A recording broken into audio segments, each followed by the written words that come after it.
Buckle your seatbelts. I was just chatting with Pete before we started recording, and I thought, geez, I don't know about today's topic, but he has sold me. It's actually another one of those unique lending situations that we can help you guys explore. It's not just an encyclopedic definition of what a cosigner and guarantor is. Oh, yeah. So That's what we're talking about today. We're talking about co-signers and guarantors. And before you go and turn off this podcast, I'll tell you why. This episode is probably one of the most impactful that we might actually record.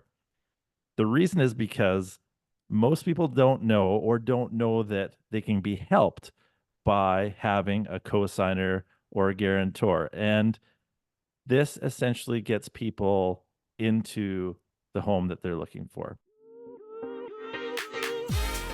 you've landed on the Mortgage Life podcast, where we strive to bring you mortgage-related info that's easy to understand. We have conversations with market experts to bring you timely updates, because there's one certainty in this industry: things change. I'm Mindy Bodwin. And I'm Pete Solomosi. Welcome to the Mortgage Life Podcast.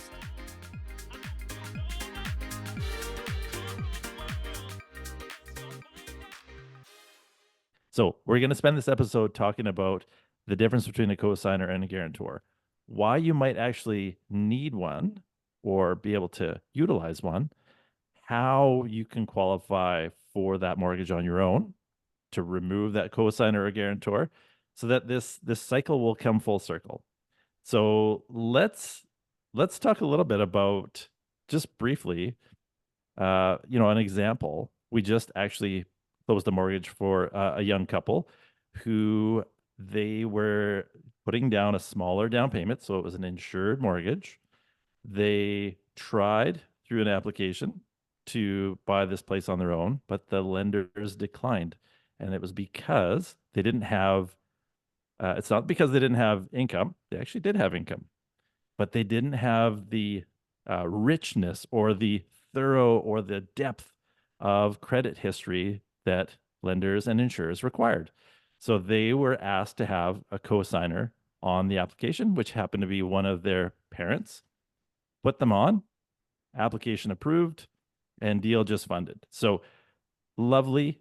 It's a real life scenario. We see this all the time. So let's get into the definitions. Mindy, I'm going to ask you about a cosigner. We're talking about cosigners and guarantors. So what exactly is a cosigner? So a cosigner does have a little bit more legal obligation than a guarantor is. So we're going to start with this one. A cosigner, when you bring them into the file, is somebody who becomes legally responsible for the borrower's debt if that borrower fails to repay it. So it's as though the cosigner is party to the mortgage and the property, just like the borrowers are. So it's great news for the borrower, but it is a big risk for the cosigner. So that's something we can also delve into in a minute here. Cosigners are often friends or family members. I'm going to say, like, in most cases, it's a family member because they are putting their own finances at risk. So it's usually somebody like straight up and down the family tree that we see. And also just something to keep in mind, co-signing isn't just for mortgages. I mean, this is something that happens with a lot of different loans. But of course, with us, this is something that we get. We work through an application quite often with first-time home buyers, and we get to that point where it just doesn't look like it's going to work as far as the qualification is usually for a co-signer income. And then it's that question: do you have a cosigner? Do you have somebody that would want to help support you in this house purchase? Different than somebody that's trying to gift you a big down payment. This is just somebody that's joining you in this transaction. Right. Well, and that makes a lot of sense. And going up and down the family tree is actually really sensible too, because oftentimes when you have young adults, so like the kids, when they're young adults, they may be starting out their careers. They may not have the income. They may not actually have built up their credit history. And so getting mom and dad on the mortgage might be a really good option. And especially because mom and dad might be at this stage in their lives where they're actually free of a lot of the debt because they've kind of gotten to that point in their lives where they have paid things down, or they may be at the point where their income earning is quite high, so they can take on more debt. So, really good points there, Mindy. So, tell us a little bit about when a cosigner is necessarily needed. I know we alluded to a little bit of this in the intro, but break down the few different scenarios that we might see. Most commonly with the requirement for a cosigner is the income. The income isn't high enough or strong enough or has been occurring for long enough for the lender to feel like it's gonna safely cover these mortgage payments, right? So in Canada, we're bound by debt service thresholds, not to get too technical, but typically this is when the cosigner comes in. However, when a lender's reviewing the file as a whole, and like in the case of the application that Pete just mentioned at the beginning, where the clients, this is their first home purchase, they haven't been in their careers for long, they have the income, but they also don't have the credit history. So again, in that case, the lender is just looking at the application as a whole, wanting to make sure that their mortgage that they're providing is going to get paid as agreed. So they're bringing in this extra party to help strengthen the file. And credit history is one of those things that lenders look at. We might refer to the five C's if you get a chance to look that up. But the five C's are basically talking about that person's credit profile. And one of the things within that profile is it's almost like having a dating app. It tells people who you are. The credit profile shows your history in making payments and ability to make payments. So it's a really good indicator to lenders as to kind of what this person's going to look like. And that's why a thin profile or a very immature credit history just doesn't give too much of a picture. And that's why they like to see a cosigner. Yep, my first property I bought, my mom was my cosigner. It's Yep. it's not uncommon and it's a great, I mean, could you imagine if we didn't have this option, Yep. right? Absolutely. Like, so, it's a great step and there's no negative stigma. Like this is an often used and very clean way of getting into your home. That's right. On the topic of income, the difficulty in the last little bit has been that we've had a stress test. Like you said, it's debt servicing. So stress tests, we've actually had to qualify borrowers at 2% higher than the rate that they're going to be paying. And so because of that increased uh, stress and looking at whether or not you can qualify, that's made it a lot more difficult. So cosigners have been a bit more of an option for us in the last little bit as the stress test has been a much more challenging obstacle to overcome. And house prices. Oh yeah. If you want to talk about house prices, you want to listen to house prices, listen to our last episode with Dustin Woodhouse. We talked a little bit about house prices and it's a very engaging listen. So absolutely. Mhm. Mindy, you were talking about what risks do the co-signers take on? And I know from talking to a lot of co-signers, talking to a lot of moms and dads out there, that they're worried about what are the implications of me being on this mortgage. So what are they? Yeah, and it's a good point. So for the borrower, they're not, I mean, they're not taking on a lot of risk by having the cosigner, right? It's the cosigner that is entering into this relationship with the borrower and the bank that's taking on the risk. So they are responsible for any missed payments, and the debt does appear on their credit and their credit history on their credit bureaus. And therefore, if the borrower doesn't make a payment, it shows up on the cosigner's credit. So the cosigner has to really trust the borrower when they're entering into this relationship. There's another way that it can affect the cosigner's credit, and that's the borrowing capacity. So again, when the borrower takes on this mortgage to buy this home and the cosigner is on that mortgage, then when the cosigner goes to apply for their own mortgage, they have to include that co-signed mortgage in their overall mortgage application. So that ends up reducing the amount that they could qualify for their own big ticket item purchase. So that's something that I think quite a few people don't fully understand. I actually just had an example where I was doing the dad's mortgage renewal and he had co-signed for his daughter's mortgage, and it wasn't explained to him properly at the outset what he was signing up for. And interestingly, on that note, the entire amount of that mortgage payment, so not just half, not just a portion, but the entire amount of that mortgage payment that they have co-signed for will have to be used in the debt servicing for that parent. So definitely something to be very mindful of if you're taking on a co-signer position. So, yes, if you're thinking of buying your own home in the next few years as a cosigner, it will potentially affect you. So, just something to keep in mind. And then, how do you become a cosigner? Do you just, hey, I'm John, I'm good for it. I'm great. Just give me the docs, I'll sign away. It's easy Nope, peasy, right? doesn't work out that way. So tell us, what is the process? If we're getting a co-signer on an application, what do we need from them? It's the same as though you were applying for the mortgage on your own. So we do need to take a full mortgage application. We are going to ask for all of those documents. I can refer you to our documents episode for review. Standard income, down payment, if any of the down payment is coming from the cosigner. If any other properties that are owned, we're going to have to look at any other mortgages that that cosigner has. So it is a full standard mortgage application for the cosigner. Absolutely. And on that note, we do ask for a lot of documents up front. It helps us get the exact details.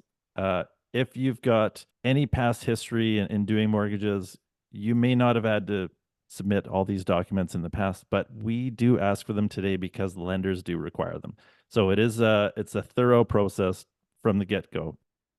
But on that note, if the cosigner is kind of done and they say, you know what, I would like to be off this loan because it's maybe impacting their ability to get their own loan or something like that, how would we terminate this cosigner relationship? How do they get off the mortgage? Yep, good question. So if we think back to, we've got the borrower, the cosigner, the lender. If you want to remove one of those parties, so we want to remove the cosigner, it's just the borrower and the lender. So we have to make sure that the borrower can qualify for that mortgage all on their own. Income, credit, did they buy a new truck? These things will all be looked at. It's not just, oh, okay, we got you past the threshold, we got you into your home and your mortgage, we're done here. It is, yeah, it's like requalifying for the mortgage all on your own. There will be legal work involved. There will be a legal cost involved. There could be tax implications. I'm not going to go down that path, but there could be all questions that you can ask your tax accountant or your lawyer. Yep. But typically I find with these cosigner arrangements, they are this changing of the title is usually done on renewal. I haven't seen many within a couple of years, and then the clients are wanting to pay out the mortgage and potentially look at a legal fee or a penalty. So I would say plan to be a cosigner for the term of the loan. But again, everybody has a different situation, different legal parameters, different tax consequences, all questions for the other professionals that you work with. Absolutely. And from our side, we can say that the lenders all vary a little bit as well. So from lender to lender, we might see that with one lender, it might be a simple administration fee. With another, they may require actual legal work. So it really depends. So connect with us. We can connect with your lender to find out what the process is and work you through that. Because sometimes it's a little bit cumbersome. Sometimes it's a little easy. Just depends on the lender, depends on the scenario. Like Mindy said, check with your accountant, check with your lawyer to ensure that you've kind of got all the bases covered, but it can be done. And I've seen it where it's done relatively quickly within a year, or it can be done at renewal time. So it can be done throughout the process. Just check with us, check with your lender, know that the options exist. And I think that's a little bit of a difference between a guarantor and a cosigner as well, right? So a guarantor is also saying, I'll be responsible for the mortgage if these people don't pay it, but they're not actually on title. So that is a different legal process to get them off of title, right? So I find with the guarantor relationship, it's a little bit more seamless. It's a less risky position for the guarantor. However, lenders prefer the cosigner for obvious reasons. Right. So just to back that up, and this is where the legal side of things kind of comes in. So as a caveat, check with your lawyer. But legally speaking, here in BC, under our land titles registration system, if someone is a co-signer, they're on that mortgage. They're also on title. So if someone were to search up the title to that property, they would see all the borrowers, co-applicants, co-borrowers on that title. And basically, it's a much more secure way of ensuring that the person who has said that they'll be responsible for the property is actually responsible for the property because of that legal work. So there's a little extra legal step there. I did want to get that out of the way because it's confusing, but it's important on that cosigner part. So guarantor, Mindy, carry on. Oh gosh, where was I? We're talking about not being on title. That's a lot simpler. Simpler. No, I think so. Just from a mortgage broker's perspective, when we are sort of looking at this, okay, we've come to this point, we feel like we need some help with the file, like in order to get the client past the borrowing threshold, we would ideally like it that we could have a guarantor, right? So this person still has to go through the same application process. We still have to take all your information. We still need all the documents, but we're trying to make it so that they don't necessarily have to go on title, especially if we're not needing their income to debt service the file.